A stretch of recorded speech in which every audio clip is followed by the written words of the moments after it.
Alam mo, nahihiya ako as a Filipino citizen ngayon eh. Nagiging, katatawanan tayo ng buong mundo na merong isang bansa na binibigay ang kanyang citizen sa isang foreign jurisdiction, foreign organization.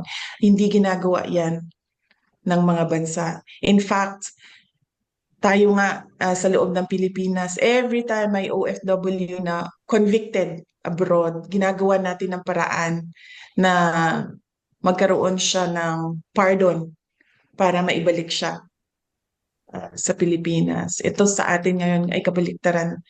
Akusado lang ng 43 cases, uh, 43 counts of murder, ibinigay natin sa isang foreign jurisdiction without any legal basis at all.